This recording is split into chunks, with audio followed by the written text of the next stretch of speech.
10th class के जितने भी स्टूडेंट हैं इस वीडियो को ज़रूर देखें। इस वीडियो में आपको सोशल साइंस सब्जेक्ट का कंप्लीट सॉल्यूशन देखने को मिलेगा। यदि आपको और भी सब्जेक्ट की वीडियो देखनी है तो मेरे YouTube channel MS education TV के ऊपर जाके देख सकते हैं।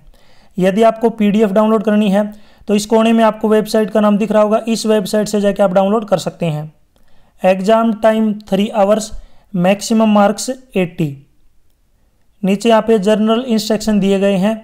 इसमें फर्स्ट पॉइंट है, इस पेपर के अंदर आपको टोटल 6 सेक्शन ABCDEF देखने को मिलेंगे। इस पेपर में आपको टोटल 40 क्वेश्चन देखने को मिलेंगे और सभी क्वेश्चन जो हैं कंपलसरी हैं। सेक्शन A के अंदर 1 से लेकर 20 तक ऑब्जेक्टिव टाइप के क्वेश्चन दिए गए हैं, एक नंबर के।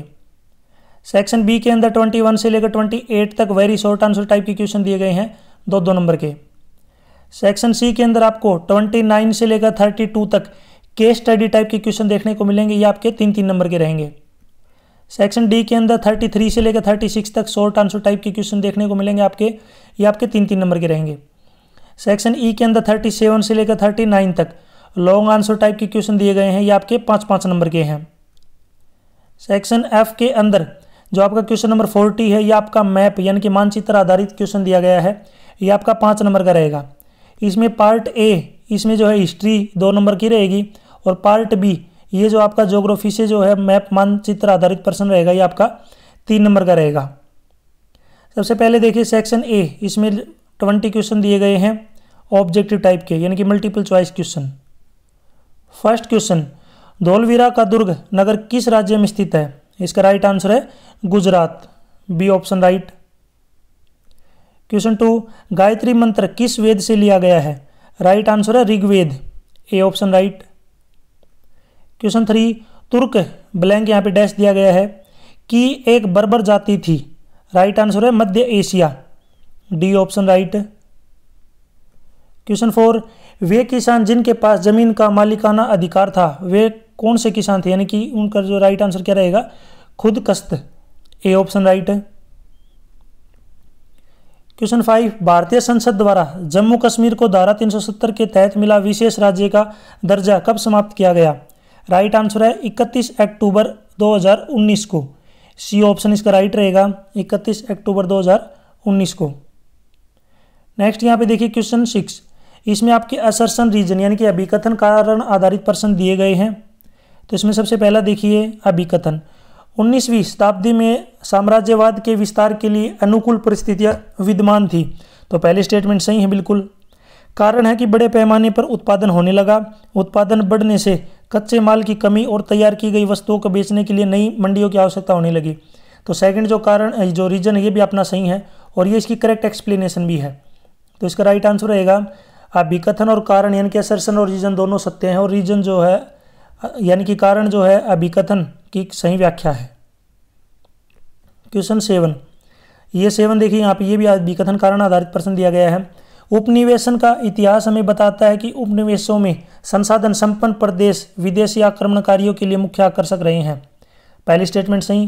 कारण है कि किसी क्षेत्र के विकास के लिए संसाधनों की उपलब्धता एक आवश्यक शर्त है।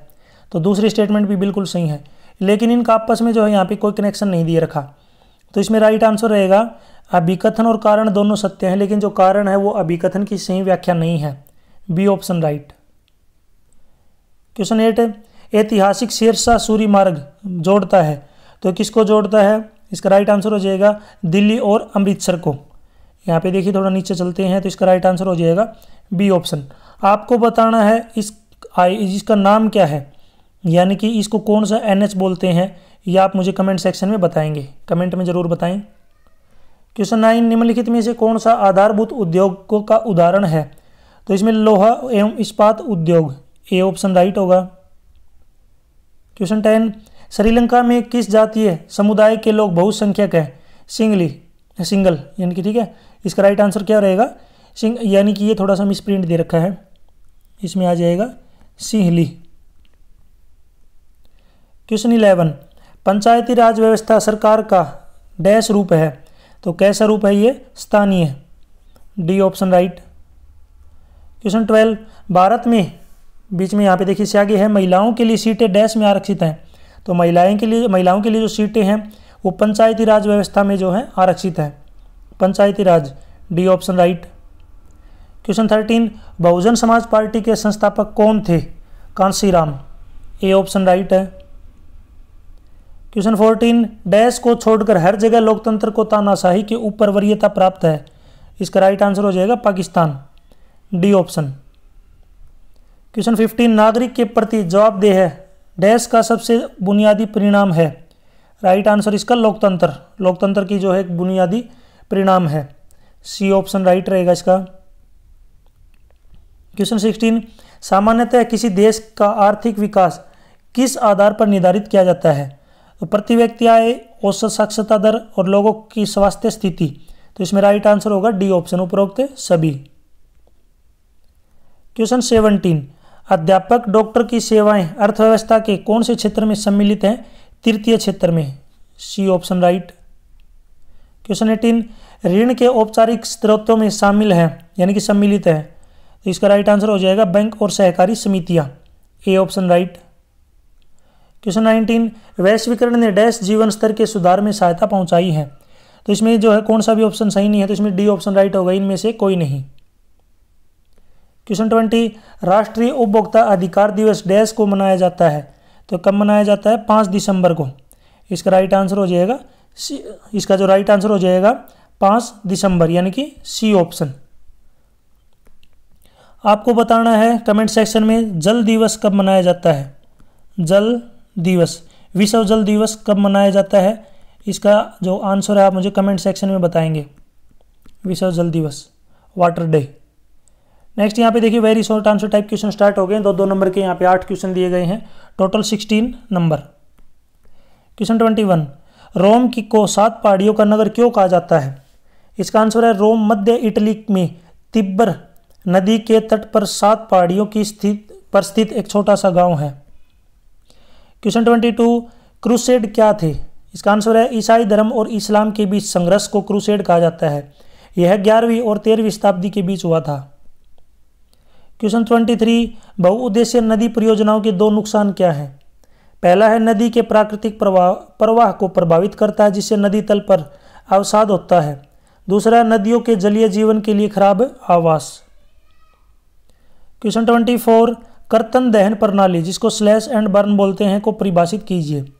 आंसर, किसान भूमि का एक टुकड़ा साफ करते हैं, कुछ वर्षों तक उस पर खेती करते हैं, जब उर्वरता कम हो जाती है तो भूमि का एक नया टुकड़ा ढूंढते हैं यानी कि स्थानांतरित करते हैं, फिर उसको साफ करते हैं और उसके ऊपर खेती करते हैं। क्वेश्चन 25, संघवाद क्या है? आंसर, संघवाद सरकार की एक प्रणाली है जिसमें शक्ति को एक केंद्रीय प्राधिकरण और देश के विभिन्न घटक इकाइयों के बीच विभाजित किया जाता है। क्वेश्चन 26, नारीवादी आंदोलन से आप क्या समझते हैं? आंसर है कट्टरपंथी महिला आंदोलन का उद्देश्य व्यक्तिगत और पारिवारिक जीवन में समानता लाना था। इन आंदोलनों को नारीवादी आंदोलन कहा जाता है। क्वेश्चन 27, परछन बेरोजगारी क्या है? परछन बेरोजगारी में यानी परछन का मतलब होता है छिपी हुई बेरोजगारी। परछन बेरोजगारी में लोग नियोजित प्रतीत होते हैं जबकि वास्तव में वे उत्पादकता में कोई योगदान नहीं कर रहे होते हैं। ऐसा प्राय किसी क्रिया से जुड़े परिवारों के सदस्यों के साथ होता है। काम में 5 लोगों की आवश्यकता है किंतु उनमें 8 लोग लगे हुए हैं जहां 3 लोग अतिरिक्त हैं। यदि इन 3 लोगों को हटा दिया जाए तो भी उत्पादकता कम नहीं होगी। ये 3 लोग परछन बेरोजगारी में शामिल हैं। क्वेश्चन 28, उत्पादन में सूचना प्रौद्योगिकी के 2 उपयोग लिखिए। पहला है दूरस्थ क्षेत्रों में संचार करें, दूसरा है सूचना तक तुरंत पहुंचना। सेक्शन सी, इसके अंदर यहाँ पे आपके केस स्टडी टाइप के क्वेश्चन दिए गए हैं, केस स्टडी बेस्ड क्वेश्चन। ये यहाँ पे आप देख सकते हैं 4-4 नंबर के 3-3 नंबर के यहाँ पे 4 क्वेश्चन आपको दिए गए हैं। तो यहाँ पे जो आपको क्वेश्चन रहेंगे आपके 4 क्वेश्चन यहाँ पे आपको देखने को मिलेंगे, यानी कि टोटल यहाँ पे 3-3 नंबर के क्वेश्चन हैं। सबसे पहला देखिए क्वेश्चन 29, इसको आप पढ़ लीजिए। यहाँ पे नीचे इससे रिलेटेड क्वेश्चन पूछे गए, यहाँ पे आप देख सकते हैं। 29 में फर्स्ट क्वेश्चन, मोहम्मद गजनवी ने भारत पर कितनी बार आक्रमण किया? 17 बार। जब आप ऊपर पढ़ेंगे ना तो आपको इसी के अंदर यहाँ पे आपको आंसर देखने को मिल जाएंगे। दूसरा क्वेश्चन, मोहम्मद गजनवी ने भारत पर आक्रमण का क्या कारण था, यानी कि उसने जो आक्रमण क्यों किया था? वो किया था धन लूटना। उनका जो मेन कार्य था वो था धन को लूटना, धन लूटना। नेक्स्ट पार्ट है क्वेश्चन 3, 29 में महमूद गजनवी द्वारा किस देवता की मूर्ति को तोड़ा गया था? राइट आंसर है भगवान सोमनाथ। इनका जो राइट आंसर क्या रहेगा? भगवान सोमनाथ की मूर्ति को तोड़ा गया था। नेक्स्ट है क्वेश्चन 30, ऊपर इंग्लिश में दिया गया है, नीचे देखिए यहाँ पे हिंदी में। सौर ऊर्जा एक है, सौर ऊर्जा क्या है? एक नवीकरणीय ऊर्जा का स्रोत है। इसमें दूसरा है किस प्रौद्योगिकी द्वारा धूप के सीधे विद्युत में परिवर्तन किया जाता है? तो किसके द्वारा किया जाता है? फोटोवोल्टिक प्रौद्योगिकी के द्वारा। यहाँ पे आप ऊपर देख सकते हैं फोटोवोल्टिक प्रौद्योगिकी। थर्ड क्वेश्चन है क्या सौर ऊर्जा प्रदूषण करता है? बिल्कुल नहीं, असत्य है। यानी कि सौर ऊर्जा जो है प्रदूषण नहीं करता, असत्य है।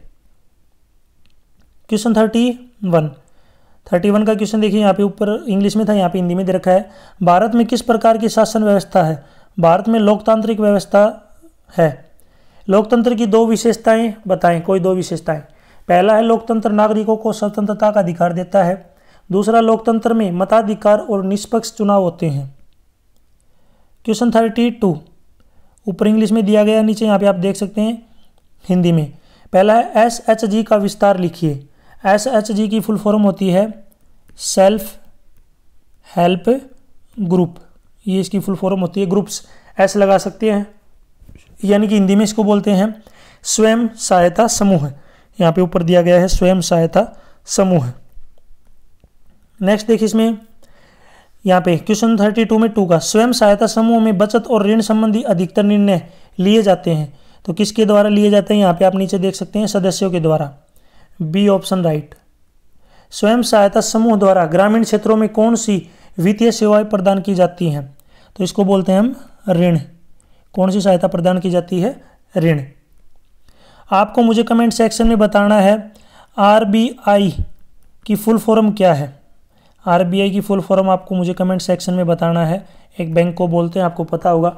और इसकी स्थापना ईयर, यानी कि ये जो है कौन सी साल में बना था। RBI की स्थापना कब हुई थी, कमेंट सेक्शन में बताना, और इसकी फुल फॉर्म आपको बतानी है। नेक्स्ट यहाँ पे देखिए सेक्शन डी।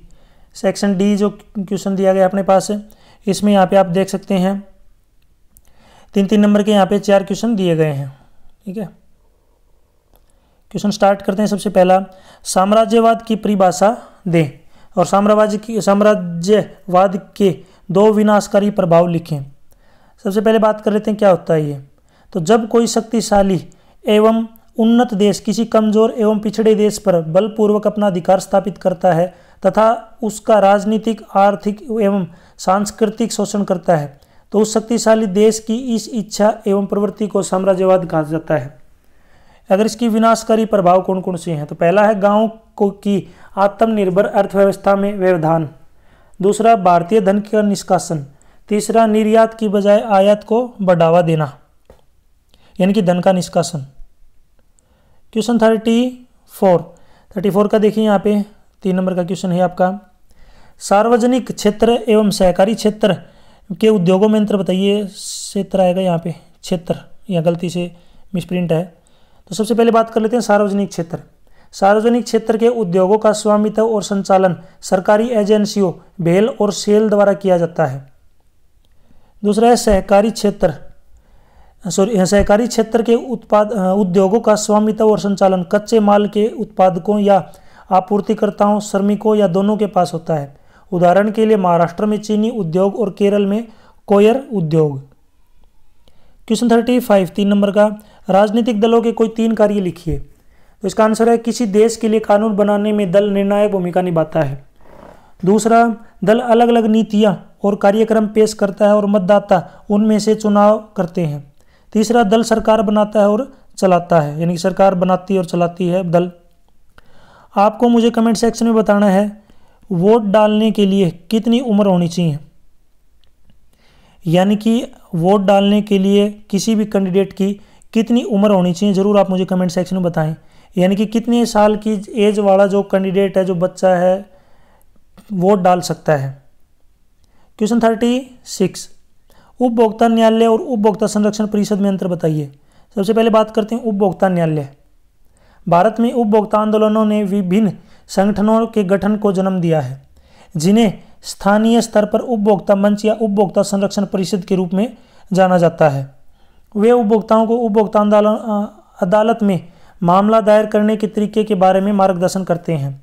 कोपरा COPRA के अंतर्गत उपभोक्ता विवादों के निवारण के लिए जिला, राज्य और राष्ट्रीय स्तर पर 3 स्तरीय अर्ध न्यायिक तंत्र स्थापित किया गया था। नेक्स्ट देखें यहाँ पे सेक्शन E। इसमें यहाँ पे 5-5 नंबर के 4 क्वेश्चन दिए गए हैं, 20 नंबर। तो इनके जो आंसर है, क्योंकि ये बड़े बड़े क्वेश्चन हैं, तो ये इनके आंसर आपको मेरी वेबसाइट के ऊपर मिल जाएंगे। वेबसाइट का जो लिंक है इस साइड में आप देख सकते हैं, या फिर डिस्क्रिप्शन में आप देख सकते हैं। सरस्वती सिंधु सभ्यता के पतन के कारणों के बारे में विस्तार से चर्चा कीजिए। इसी की ओर में वैदिक साहित्य की संक्षिप्त व्याख्या करें। क्वेश्चन 38, भारत में विभिन्न समुदायों ने किस प्रकार वनों और वन्य जीव संरक्षण और रक्षक में योगदान दिया है, विस्तार पूर्वक विवेचना करें। इसी की ओर में मृदा अपरदन क्या है, मृदा अपरदन की रोकथाम के लिए क्या कदम उठाने चाहिए। क्वेश्चन 39, भारत की एक धर्मनिरपेक्ष राज्य के रूप में विशेषताएं बताएं। इसी में है और में क्वेश्चन, आधुनिक लोकतंत्रों में सत्ता की साझेदारी के विभिन्न रूप क्या हैं, इनमें से प्रत्येक का एक उदाहरण दीजिए। 5 नंबर का क्वेश्चन है ये। नेक्स्ट अगर यहाँ पे बात करें हम, देखिए सेक्शन F। इसके अंदर यहाँ पे मैप आधारित क्वेश्चन पूछे गए हैं। ये टोटल आपका 5 नंबर का रहेगा, 2+3। इसमें देखिए इंग्लैंड और रूस को आपको मानचित्र में दिखाना है, ये आपका 2 नंबर का रहेगा। और इसी में देखिए B पार्ट है, ये आपका 3 नंबर का है। भारत का गन्ना उत्पादक राज्य जैसे आपका UP, उत्तर प्रदेश, बिहार। जरिया कोयला क्षेत्र आपका झारखंड। असम सॉफ्टवेयर टेक्नोलॉजी पर ये असम में। तो मैप के ऊपर जो मैं आपके अलग से वीडियो लेके आऊँगा, या फिर आप जो है मेरे YouTube चैनल पे जाके वीडियो देख सकते हैं। मैप की मैंने ऑलरेडी बना रखी है। फिर भी अगर आपको नहीं मिलती है तो आप मुझे कमेंट कर दीजिए, मैं आपके लिए कोई लेटेस्ट और भी वीडियो आपको प्रोवाइड करवा दूंगा। साथ ही साथ आप जो मेरी वेबसाइट है वहाँ पे भी जाके आप जो इन क्वेश्चनों को पढ़ सकते हैं, जिनके आंसर यहाँ पे मैंने नहीं बताया क्योंकि ये बड़े क्वेश्चन थे। आपको मुझे कमेंट सेक्शन में बताना है भारत में अभी प्रेजेंट टाइम में कितने राज्य हैं और कितने केंद्र शासित यानी कि यूनियन टेरिटरी हैं। इसका आंसर आप मुझे ज़रूर कमेंट सेक्शन में बताएंगे। भारत में कुल कितने राज्य हैं और कितने UT हैं, यूनियन टेरिटरी, केंद्र शासित प्रदेश। यदि आप मुझे फेसबुक, इंस्टाग्राम और टेलीग्राम पे फॉलो करना चाहते हैं तो उसका लिंक आपको इसी वीडियो के डिस्क्रिप्शन में मिल जाएगा, वहाँ से आप मुझे डायरेक्ट फॉलो कर सकते हैं। Thanks for watching.